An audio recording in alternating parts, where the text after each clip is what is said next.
Talking Reds is Tuesday, it's the Anfield Wrap. I'm John Gibbons, this is Craig Hannan. We're here to bring you the day's LFC news. It's a little bit quiet, obviously it's the international break going on at the moment, but there's stuff going on, and I say we, Sean, who's producing this today, has gone through and found some interesting stuff for us to talk about. So we're going to start with Trent.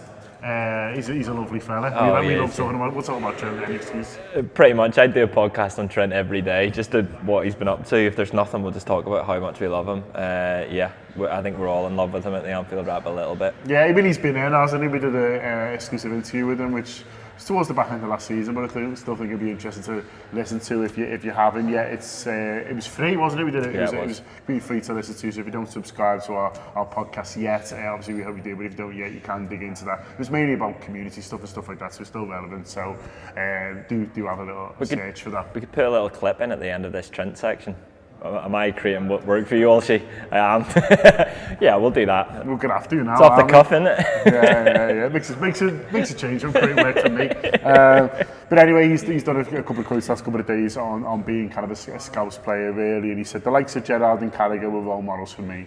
They were what I wanted to become, and they gave me that bit of inspiration to work hard in the academy. Hopefully, I'm doing the same for young kids now. I mean, I think it's fair to say he is, isn't he? And that's the thing, that when a young player not just breaks through, but breaks through in the way that Trent has and what a year he had last year. It doesn't just give the crowd a boost, but you think about you're a 15-year-old in the academy, it must give you a massive boost as well.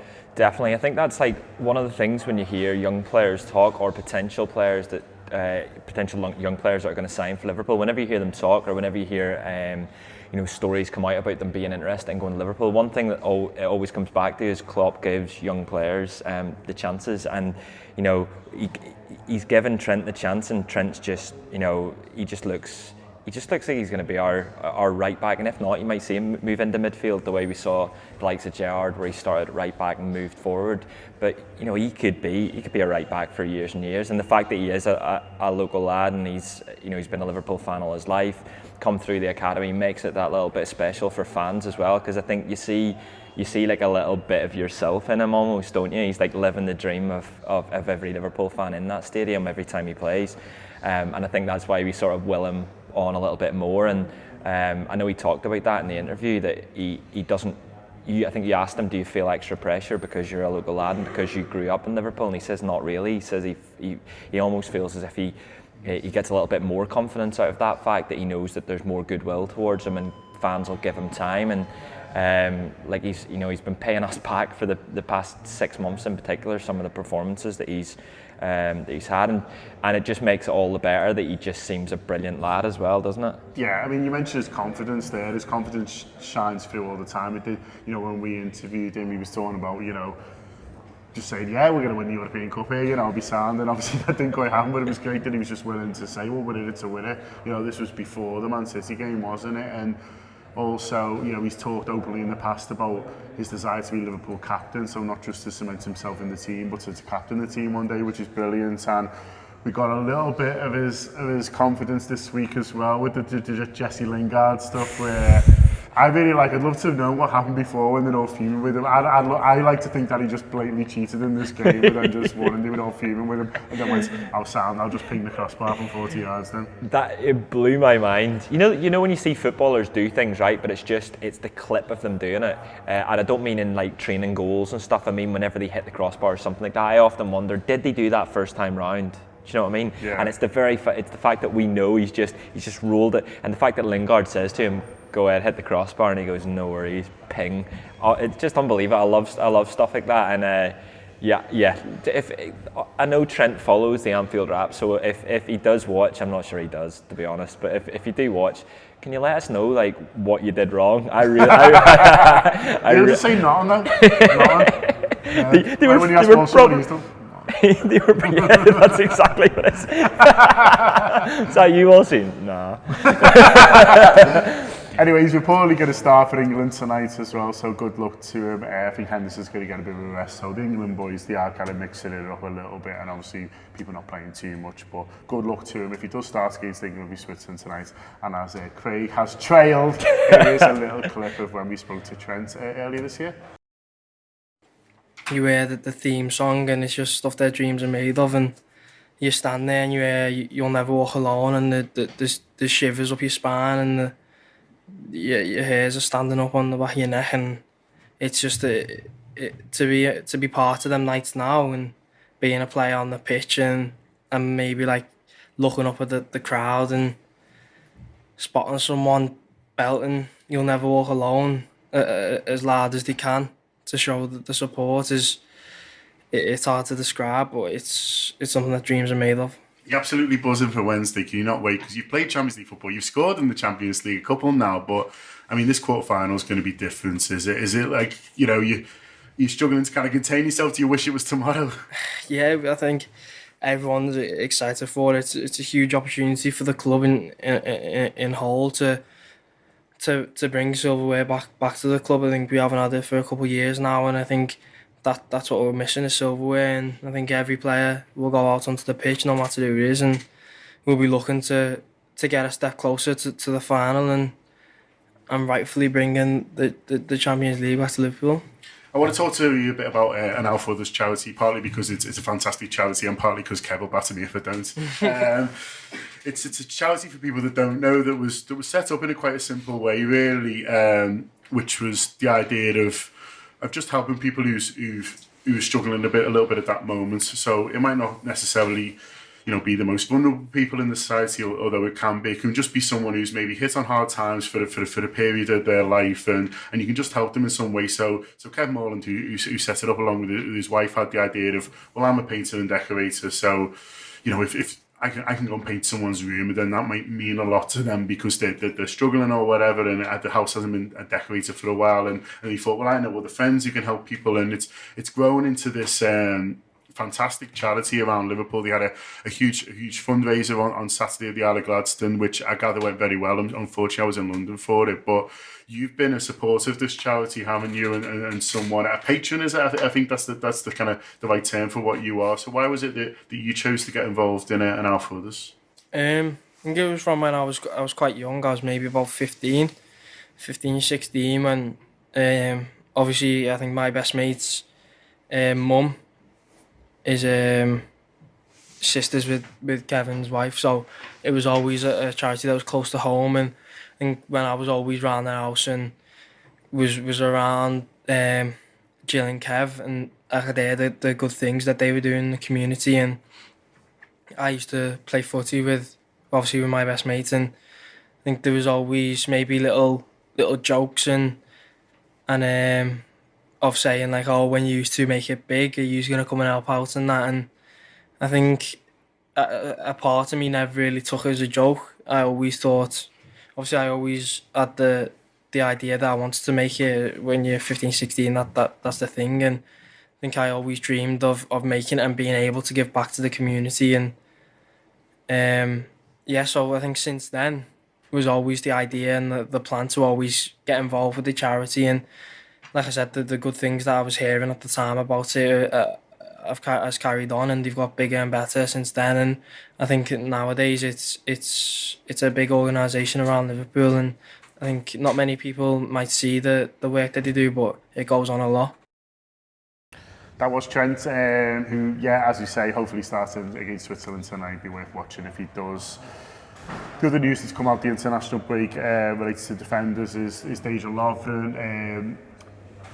I mean, I don't think it's really necessarily a setback. I don't think we've necessarily had any concrete information about when he will be coming back until now. Now it looks like it's going to be a month. So he's back training, he's back doing stuff, but do you think it's going to be another month before we see him in a red shirt? Which sort of makes sense, Craig, because he hasn't had a pre-season or anything like that, and you want him, raring to go. And the other thing is, that the lads who got the shirts at the moment are doing all right anyway, aren't they? Yeah, we've got the actual two best centre backs in the world, don't we? I think the fact that Gomez has just stood up to the plate and looks he's looked imperious so far this season. I think that's probably why you haven't seen a lot of kickback from Reg. You haven't seen a lot of worry, really. I think if one of them were to get injured and you're relying on someone like Matip, then that might change. I know there was a lot of there's a bit of a debate as to whether Lovren was playing through the pain at the end of the World Cup and whether he should have done that. But like, you know, if his team's going for the World Cup and they're, you know, they're in that tournament and they've got that far, then, you know, I would do exactly the same as what I'm trying to say. So I don't really see why we should get annoyed at him for doing that. He's paying the consequences now, and you know what? Like, if Gomez stays fit for the rest of the season, if Van Dijk stays fit for the rest of the season, then, you know, Lovren's only getting in the cup games. Should those two players play the way they have been? So, you know, he's the one that's lost out, and he's the one that's going to have to work his way back into the team. And you know, you look at the likes of the Chelsea Cup game and a couple of league games after European games, whereby he might have to make some changes. Whether he does that as centre back, I don't know, but you know, it's going to be difficult for him to get back into this Liverpool side. Certainly will. Joe Gomez is getting a lot of positive attention, not just amongst Liverpool fans like us, but also kind of internationally now. He played well for England on Saturday. He had the most touches of any England player at 91, likely to be involved again tonight. And Garth Crooks talking about him being the nearest thing to Bobby Moore I've seen in years now. I'm a little bit older than you, Craig. I've lost count about how many England defenders I've heard be called the next Bobby Moore. Like, I'd say we're into the hundreds now. But Joe Gomez is the next one, so fair play. But, I mean, he's doing well, isn't he? And, you know, the fact that he's able to step up and play so well for England as well just shows that he's got a lot of confidence in himself. And he's probably felt like he's paid his dues now, Joe has, and he's done his stints at right back and left back when he first came in under Brendan. He's had the injuries, you know, a few cup games, and probably now feels like, do you know what, I'm big enough now, mature enough, you know, I've had my time kind of waiting around, I'm going to grab this by the scruff of the neck, and that's brilliant. Definitely. I think I remember those first 3 games that he played for Liverpool under Rodgers and how excited I was from watching him. I know that was left back predominantly, but he looked like a real talent, and I actually can't believe he's still only 21. That feels mad to me, because he feels as if he's been around for ages, and obviously, you know, he's had some problems with injuries and he's been really unlucky, but he now just looks as if he's slotted right in, and you know, he's got a pre-season under his belt and a brilliant first 4 games, and obviously did all right for England the other night, and long may that continue. I'd love to see him, you know, be England's number 1 centre back, because that's brilliant for him. And when we spoke to him briefly, I know Neil spoke to him briefly in the US and asked him, said, like, I know you've played right back and you played that quite a bit last season, but you want to play centre back, don't you? And he said yes, he has, and I think we've all known that. And I think there's been times through his Liverpool career as well where, you know, there have been a couple of doubts. I remember he played against Plymouth, was it possibly, in the FA Cup? Wolves as well. Wolves. There was a couple in the cup when he was given the chance at centre back, and he didn't really do it. And whether that was down to match fitness and just lack of playing time at that time, but now that he's got almost a full season under his belt from last season at right back, and he's moved in, he looks every bit the part, and yeah, brilliant. I think his confidence has soared, and since I told him how big and strong he was at Hong Kong, yeah, Gibbo flirts with footballers. It should be we should just create its own video on that. There's countless videos of you just flirting with footballers. I like it, but yeah. I don't know if they like it, but yeah. but anyway, it's going to continue. That and drunk mix zone here to stay. I mean, we're obviously going to need more than 2 centre-halves throughout the season. We've got a really busy period coming up where we're going to need to rotate a little bit, including that centre-half. And that busy period was the main topic of the free show. So the free podcast we do every Monday, we talked about this next runner game, how exciting it is, but also challenging. There's a little free clip from the show on Monday. That basically the next 7 for Liverpool are probably the biggest standalone run of games we've had in a decade. It's ridiculous. The smallest game in the next 4 or 5 weeks is Chelsea in the League Cup. Now, going back 5 years, Chelsea at home in the League Cup would have been a game where you looked at and went, "Wow, this is fantastic. It's a really big game." And now you're sort of thinking, "What's the weakest team we can get away with playing and hopefully still qualify?" And the sort of the change in what this football club is about over the last few years is fantastic. We're now looking at that thinking, well, it's not really something we're bothered about. We've got Champions League games, we've got a title challenge. We basically need to get to the end of this sort of 7-game period. If we get there, if we take 8 points from our next 4 league games, we can't be below Manchester City after 8 games. Which, given that you look at their respective fixture lists at the start of the season, if you'd have been told you're 4 points behind, you'd have been quite happy with it. And now you're looking at it thinking, we need 2 wins, 2 draws from 4 games to be level with them after 8. That's at least. yes, that is the free Anfield Wrap show. As I say, comes out every Monday or nearly always. Sometimes we sneak it out on a Sunday, but generally speaking, it's out every Monday for you to listen to. As I say, completely free. You can download it straight from our website or also whatever podcast app you use on your phone. So yeah, if you're not getting on it, if you're just on the videos at the moment, then Monday's show is a great place to start. It was an all-star cast. Well then, just want to finally talk about a little news come out of UEFA. I feel like every now and again UEFA have a meeting, they have a 17-course banquet, and then they go, do you know what? Like, this has cost thousands of pounds. We need to come up with an idea. We need to say we've done something while we've been here, and not just eat scran and drink wine and that. I think all of these ideas come after numerous glasses or bottles of wine. So obviously a few years ago they went from 3 European competitions to 2. That was after the banquet. They got rid of the Cup Winners' Cup, and then now they've decided that they might want to go back from 2 competitions to 3. They haven't really given too much detail yet because it's hazy, but it was the dad pudding, but it's like the Anfield Wrap's best ideas, isn't it? Employing Craig. Well, said best. Tough that. My favourite. But anyway, UEFA. So this day competition then, what would you want it to be? Have you got any ideas? I saw someone say bringing back. It used to be. I mean, you're getting too young, but there used to be an Anglo-Italian Cup that was Championship teams versus Serie B teams. That was wild. That'd be cool. I'd actually be quite into that. Yeah. I think I saw Rory Smith tweet quote tweet the UEFA tweet, and he basically said, I've got an idea, why don't you put the winners of each of the cups into a competition and we'll think about a name later. They get rid of the Cup Winners' Cup, and then they're now talking about bringing something that's probably going to end up quite similar. I'd be well into the Championship because I love the Championship's just great anyway, isn't it? And I love the playoffs at the end of the season. I think it's one of my favourite times of the season, watching the Championship playoff games. So why not have something where it's like Serie B or La Liga B or whatever it's called?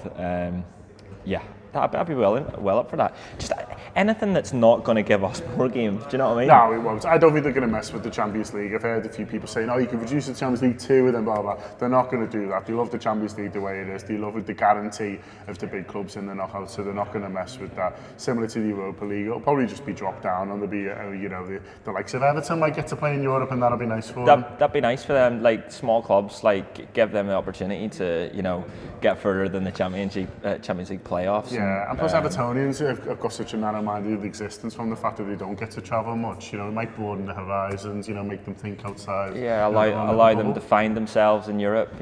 That'd be lovely. Go and see what it's like because it's great. That'd be lovely for them.